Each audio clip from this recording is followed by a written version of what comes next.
Assalamualaikum warahmatullahi wabarakatuh. Kami dari kelompok 6 di sini akan mempresentasikan hasil diskusi kami mengenai analisis rasio pada laporan keuangan Perumda Tirta Tohlahir Kabupaten Karangasem. Sebelum itu, saya akan memperkenalkan anggota kelompok kami. Yang pertama itu ada saya sendiri, yaitu Salsabila Ramadini, kemudian ada Sakira Feriska Putri, ada Ivani Kartika Cahyani Putri, dan juga Natasha Holilah. Selanjutnya, di sini ada profil perusahaan. Profil perusahaan di sini mengenai Perumda Tirta Tohlahir yang terletak di Jalan AA Gede Ngurah Rai nomor 1 Amplapura, yaitu di Kabupaten Karangasem, Bali. Perusahaan tersebut didirikan pada tahun 1993 yang bergerak di bidang penyediaan air minum bersih untuk masyarakat di Kabupaten Karangasem yang menyediakan berbagai layanan, seperti halnya ada sambungan baru, perbaikan pipa, pembayaran tagihan, dan layanan pelanggan lainnya. Selanjutnya di sini ada rasio likuiditas. Rasio likuiditas sendiri merupakan sebuah matriks keuangan yang digunakan untuk mengukur kemampuan perusahaan dalam memenuhi utang-utang jangka pendeknya. Untuk kewajiban jangka pendek tersebut biasanya jatuh tempo dan terjadi dalam waktu kurang dari 1 tahun. Kemudian untuk jenis-jenis rasio likuiditas sendiri itu ada 3 macam. Yang pertama ada current ratio, kemudian yang kedua ada quick ratio, dan yang ketiga ada cash ratio. Nah, yang pertama di sini yang akan dibahas yaitu mengenai current ratio. Kemudian selanjutnya di sini ada rasio likuiditas. Rasio likuiditas sendiri merupakan sebuah matriks keuangan yang digunakan untuk mengukur kemampuan perusahaan dalam memenuhi utang-utang jangka pendeknya. Nah, untuk kewajiban jangka pendek sendiri biasanya jatuh tempo terjadi dalam waktu kurang dari 1 tahun. Nah, untuk jenis-jenis rasio likuiditas itu ada 3 macam. Tapi sebelum ke sana, di sini ada data-datanya dahulu. Untuk data-data yang digunakannya tuh ada aktiva lancar pada tahun 2020 dan 2021. Nah, untuk aktiva lancar sendiri merupakan sebuah aset yang dimiliki oleh perusahaan yang dapat mudah dicairkan dalam bentuk uang. Nah, untuk pencairannya sendiri tuh terjadi tidak lebih dari 1 tahun.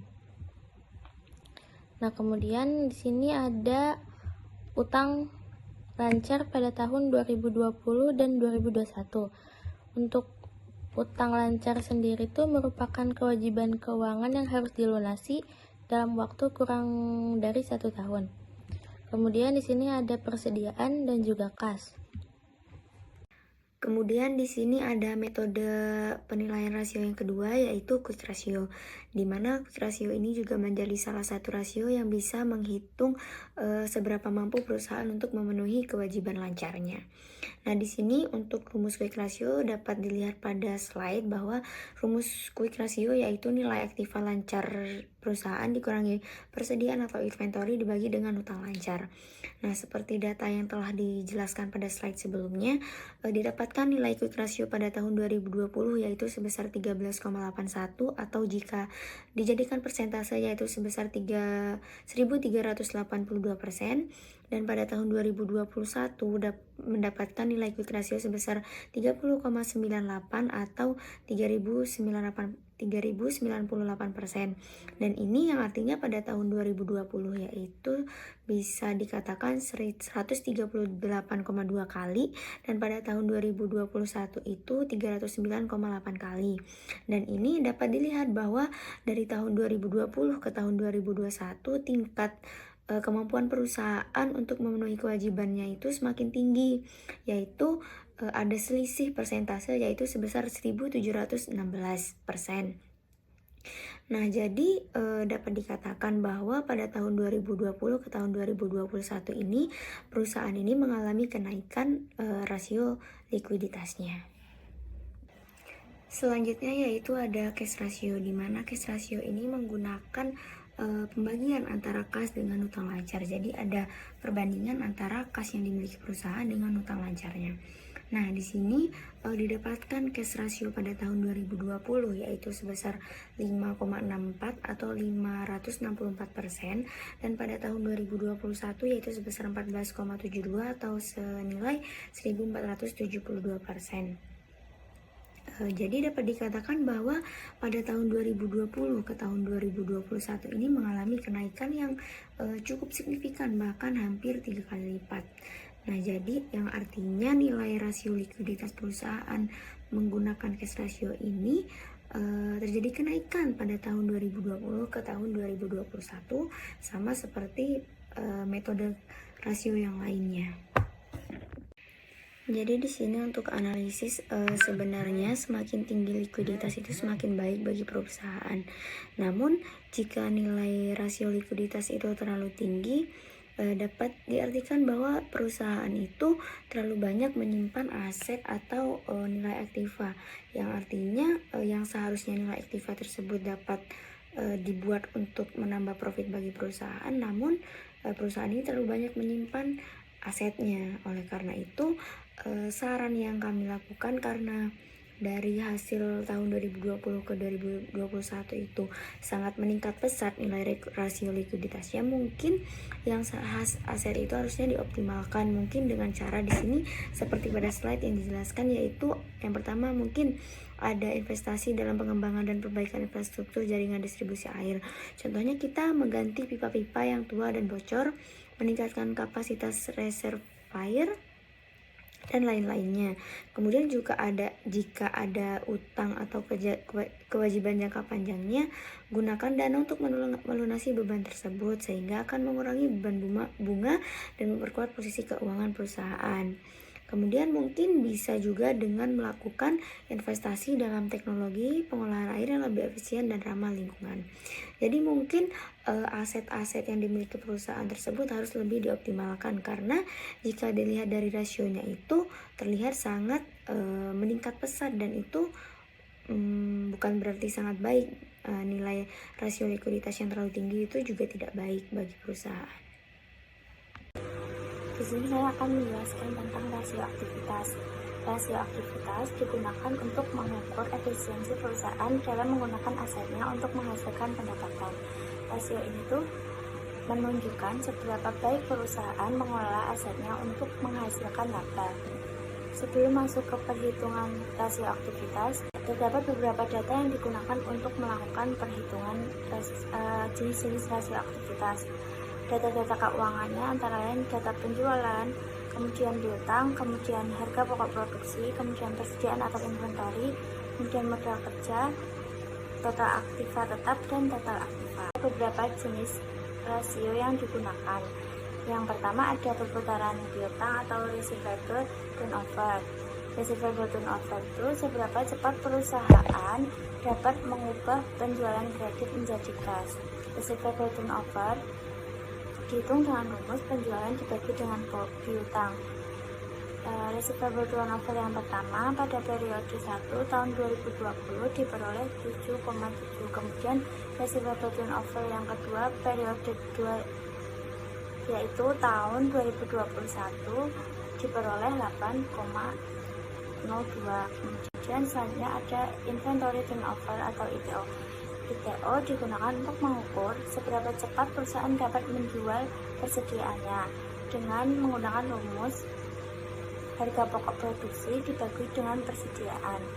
Inventory turnover yang pertama yaitu tahun 2020 diperoleh hasil 10,75. Kemudian inventory turnover yang kedua pada periode 2 tahun 2021 diperoleh 9,69. Selanjutnya ada Working Capital Turnover atau WCTO, digunakan untuk mengukur seberapa efisien perusahaan dalam menggunakan modal kerjanya. Dengan menggunakan rumus penjualan dibagi dengan modal kerja diperoleh hasil untuk periode pertama tahun 2020 yaitu 0,46, kemudian periode kedua yaitu tahun 2021 diperoleh hasil 0,43. Kemudian di slide ini ada perputaran aktivitas tetap. di mana definisinya yaitu untuk mengukurnya seberapa efektif dan efisien perusahaan tersebut menggunakan aset-asetnya atau aktiva tetapnya untuk menghasilkan pendapatan. Kemudian apabila perputaran aktivitas tetap ini memiliki nilai yang tinggi, jadi itu bakal menunjukkan bahwa perusahaan tersebut tuh mampu untuk mengelola aset atau aktiva tetapnya secara efisien dan efektif. Kemudian sebaliknya apabila rasio perputaran aktivitas tetap tersebut memiliki nilai yang rendah, dia menunjukkan bahwa perusahaan tersebut tuh nggak menggunakan asetnya secara efisien dan efektif. Perputaran aktivitas tetap yang rendah ini juga disebabkan oleh beberapa faktor, kayak diantaranya itu kayak kelebihan produksi namun tidak adanya permintaan terhadap produk yang diproduksinya.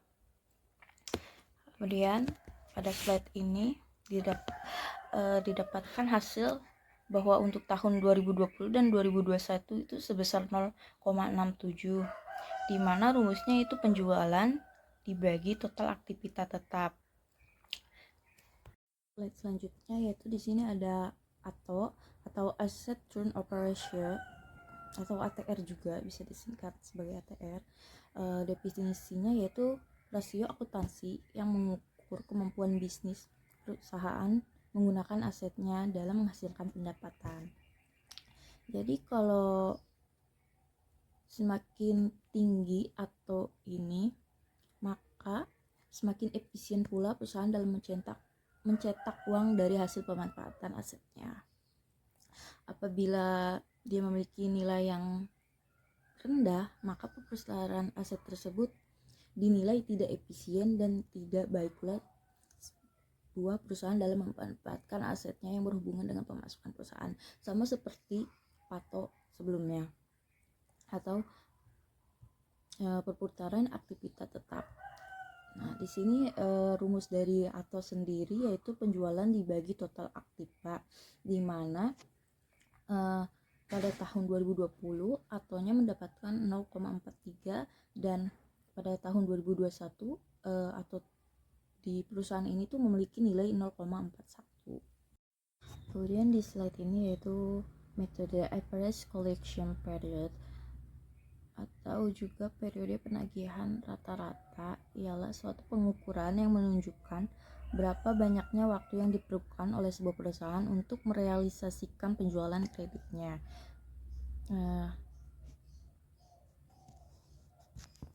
Dengan kata lain, ACP ini menunjukkan jumlah hari yang berlalu antara tanggal penjualan kredit dengan tanggal perusahaan menerima pembayaran dari penjualan kreditnya tersebut, di mana apabila pengukuran ACP ini memiliki nilai yang pendek, itu menunjukkan bahwa kebijakan kredit yang ketat dan manajemen piutang yang efektif sehingga memungkinkan perusahaan untuk memenuhi kewajiban jangka pendeknya. Sebaliknya, apabila ACP memiliki nilai yang panjang, bahwa perusahaan tersebut tuh harus lebih memperketat kebijakan kreditnya dan meningkatkan pengelolaan piutang agar dapat memenuhi kewajiban jangka pendeknya tersebut. Bahwa di sini untuk rumusnya sendiri yaitu 360 hari dibagi perputaran piutang, di mana untuk average collection period pada tahun 2020 mendapatkan 46,31 dan untuk tahun 2021 dia mendapatkan 44,91. Inventory turnover period ialah ukuran efisiensi perusahaan dalam mengelola persediaannya. Ini menunjukkan berapa lama waktu yang dibutuhkan perusahaan tersebut untuk menjual seluruh persediaan yang dimilikinya selama periode tertentu. Biasanya dalam 1 tahun tuh secara umum periode perputaran inventory yang lebih rendah menunjukkan bahwa perusahaan tersebut lebih efisien dalam mengelola persediaannya. Artinya mereka dapat menjual barang lebih cepat. Sedangkan untuk periode perputaran inventory yang lebih tinggi, dia menunjukkan bahwa perusahaan mungkin memiliki masalah dengan penjualan atau manajemen persediaannya.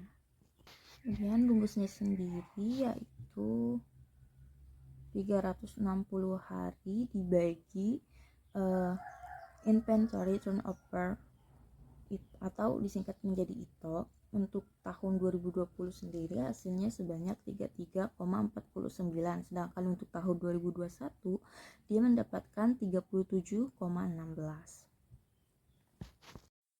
Nah, di slide ini merupakan hasil dari beberapa metode-metode yang telah digunakan, di mana RTO untuk tahun 2021 didapatkan sebesar 8,02 dan untuk 2020 didapatkan sebesar 7,77. Begitu juga untuk jenis day of inventory, yaitu untuk tahun 2021 dia didapatkan sebesar 37,16 dan untuk tahun 2020 dia didapatkan 33,49. Jadi ini tuh rangkuman hasil dari metode-metode sebelumnya. Slide ini yaitu analisisnya.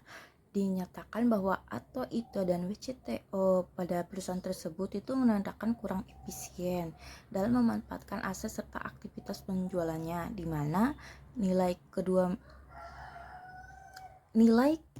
ketiga metode tersebut tuh selama 2 periode masih di bawah nilai 1, artinya perusahaan tersebut dalam kondisi keuangan yang kurang baik. Kemudian rasio perputaran utang tersebut tuh dia sebesar 18,11 miliar pada periode 2020 dan sebesar 18,8 miliar di tahun 2021. Artinya perusahaan ini tuh rata-rata dalam menagih piutangnya kurang lebih setiap 20 hari sekali untuk tiap periodenya. Hal ini menyatakan bahwa penagihan piutang yang tinggi. Kemudian rasio perputaran persediaan yang ideal sendiri ialah berada di rentang antara 5 dan 10, yang berarti perusahaan itu akan menjual dan mengisi ulang inventarisnya kira-kira setiap 1 hingga 2 bulan. Kemudian pada perusahaan ini dia bernilai 10,75 untuk tahun 2020 dan pada tahun 2021 dia bernilai 9,69, sehingga dapat dinyatakan bahwa perusahaan ini menjual produknya dengan cepat dan efisien karena berada di rentang yang masih terbilang cukup ideal untuk tiap periodenya. Dengan kata lain juga bahwa perusahaan tersebut memiliki rasio aktivitas yang tinggi, tetapi diperlukan juga beberapa perbaikan, sehingga saran yang dapat dilakukan untuk perusahaan tersebut yaitu dapat meningkatkan efisiensi pemanfaatan aset serta penjualannya, kemudian memperbaiki kondisi keuangannya sehingga dapat memaksimalkan kinerjanya untuk di masa yang akan datang atau di masa depan. Baik, mungkin itu saja yang dapat kami sampaikan. Kurang lebihnya mohon maaf. Wassalamualaikum warahmatullahi wabarakatuh.